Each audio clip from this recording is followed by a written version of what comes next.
Oda is teasing us so fucking hard, but gave us exactly what we wanted and needed. God Valley is here. So the hunt is on for the Celestials on God Valley, and lots of slaves are about to be killed and forgotten. And while this is going down, Fleet Admiral Kong is begging Papa Garp to go to God Valley and protect the Celestials.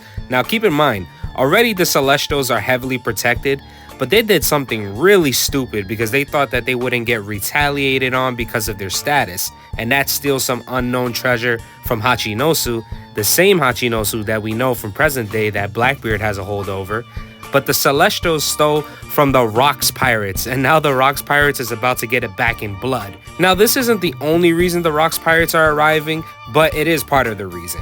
Even then, Garp is unbothered by this. He doesn't give a fuck if these guys are gonna get slaughtered. Celestials are all scum to him after all. However, Kong then tells Garp that this is a big deal because Roger and his crew are also on the way. Immediately, Garp springs up and he's like, "What?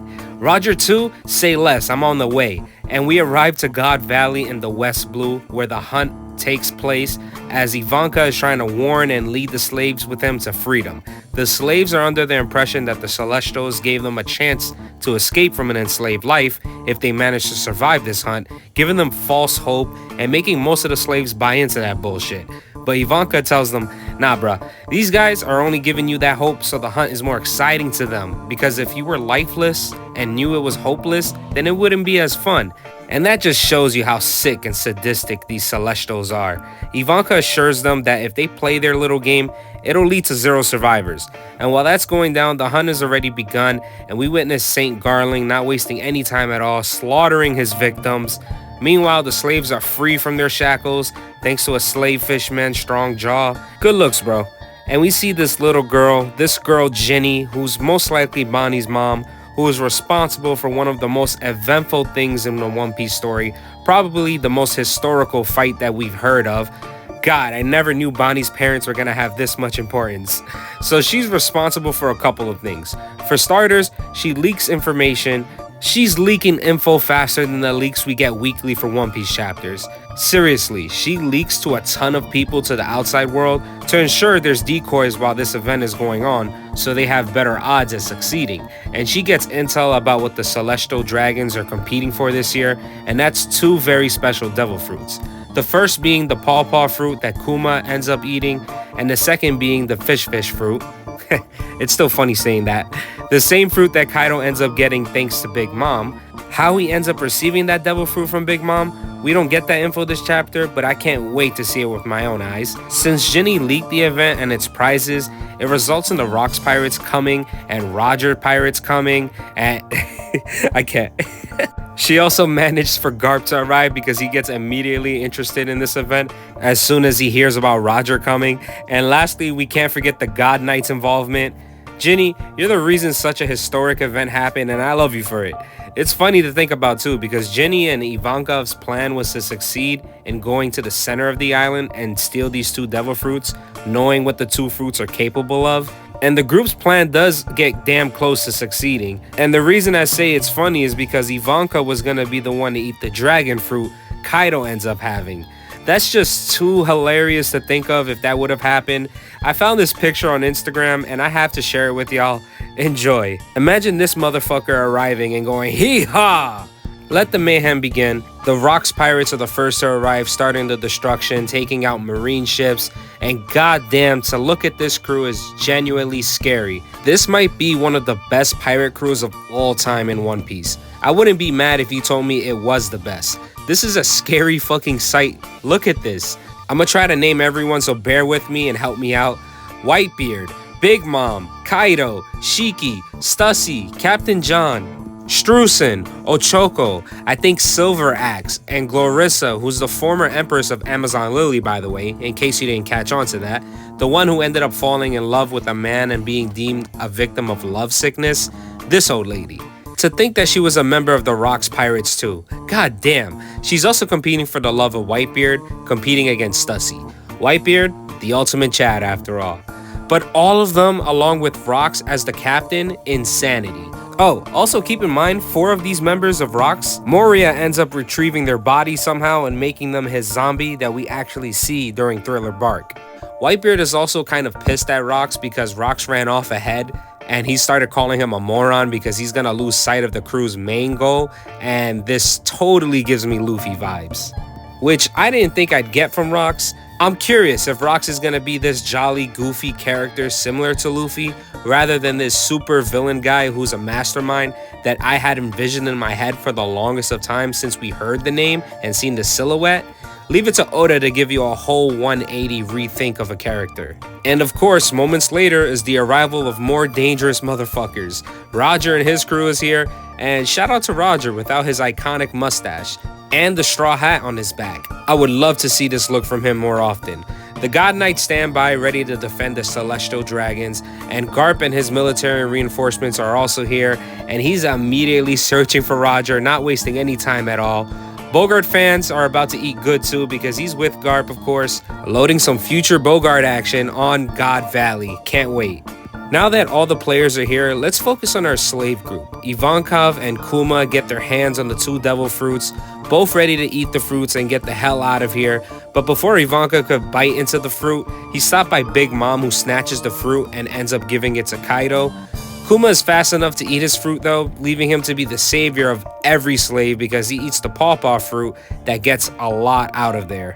And they want to get out of there fast because this island is filled with monsters, and we ain't talking only the Celestial Dragons.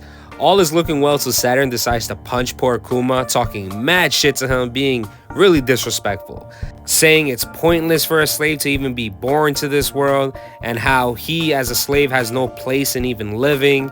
I hate this motherfucker Saturn now. Beforehand, not too big of a deal. Now, he makes me hate him even more the way he talks to Kuma. We need to humble him. Kuma, no matter how hurt or broken down though, swears he'll save as many people as he can, just like Nika, showing the faith and strength he gets from the tale he heard from Nika. And just like that, as it's getting more interesting, Oda stops the backstory there, not seeing anything else from God Valley. Only events afterwards with Kuma, Ivankov, and Ginny safe in the kingdom of Sorbet. The same kingdom Kuma would become king and known as the Tyrant Ruler. I just know it's going to be some fucked reason why he became a tyrant, and I'm sure it's going to involve the world government doing something bad to Ginny, or kidnapping her, forcing Kuma's hands, and I'm not ready for that. They're going to do something shady. Kuma is praying alongside Ivankov, who just questions how long he's going to continue praying, and all Kuma could do is feel guilt that he could have saved even more people thanks to his devil fruit. Even though this dude saved a ton of people, he still feels guilt. What a heart this guy has. Before I say anything else, notice how Kuma is under the sunlight while he's praying to Nika, the sun god, and think about the countless other times we always see Kuma underneath the sunlight like this. It's a really nice touch. Ginny and Ivankov assures Kuma he done all he possibly could, saving over 500 people with those hands of his, giving them their freedom back, and calling his hands hands of liberation. Another nice touch. All I can think about is Kuma's final act with those hands are saving Luffy, who's the sun god Nika that he long awaited for. I have no idea if Kuma actually knew this about Luffy, but still, that doesn't change the fact that he did that and saved Luffy and his crew, sending them off somewhere safe, being the final thing he does with his hands while his mind was still intact. Eventually, Kuma decides to move into a church, which gives me the impression that's why he carries around the Bible all the time in the future. It's gotta be his own scripture of the sun god Nika with how much he worships Nika. I wanted to think of another religion, but given how much he actually looks up to Nika, I'm willing to bet that's the reason why he has the Bible. It's gotta be connected. The time arrives for Ivanka to leave and enjoy his freedom, departing from Kuma and Ginny, and it's Ginny's choice to stay behind with Kuma and start a new life together filled with honest, hard work, and more importantly, freedom in doing so to earn a living. This next scene is really sad too, but it's a bittersweet feeling. Kuma and Ginny are eating food, and this is where I have no doubt that this is Bonnie's mother, by the way. They eat their fill of food, but Ginny is still hungry, and Kuma, being the sweetheart that he is, gives them her food, calling her a glutton. You know, the same glutton that Bonnie is and is literally titled, like mother, like daughter. And for the first time in her life, Ginny is actually full, causing her to break down in tears that she doesn't have to live a life of eating scraps and barely being fed food for survival. She can finally live a life of peace and hope in her future along with Kuma. As she's crying, Kuma breaks down too, and the two of them are happy and safe, having each other as company. I hate that we see Kuma this happy because I know by next chapter, Oda's gonna take that all away. After all, this is a flashback and we all know the backstories in One Piece be having us in the most tears. So I'll enjoy Kuma's happiness this chapter while I can. The end of the chapter, we see Kuma and Ginny trying to earn their living, and because of Kuma's huge size, he gets picked on by these two boys, but Ginny's real quick to fuck them up for even trying that shit. Even afterwards, Kuma is too nice of a guy and removes their pain with his devil fruit with nothing but a smile on his face, not even thinking twice what these boys just did to him. Let me tell you something too. Notice how Kuma is carrying these pieces of wood on his back, and I instantly recognize this. If you didn't know this, this is something Oda drew before in an SBS where he drew a younger version of Kuma. This is the exact look he drew for Kuma with the sticks on his back. So I'm real happy that he included this in the actual manga too. I have no idea if Oda already had this whole story for Kuma planned by the time he drew that, but it's Oda after all, so I wouldn't be surprised. I always thought that it was Kuma's time as a slave in the SBS, but I'm glad to see I was wrong and rather it was Kuma enjoying his freedom. I can totally see Kuma eventually becoming king of this kingdom due to his kind nature and his willingness to help people. I'm sure he built quite a name for himself with Ginny during their time before whatever tragedy occurs.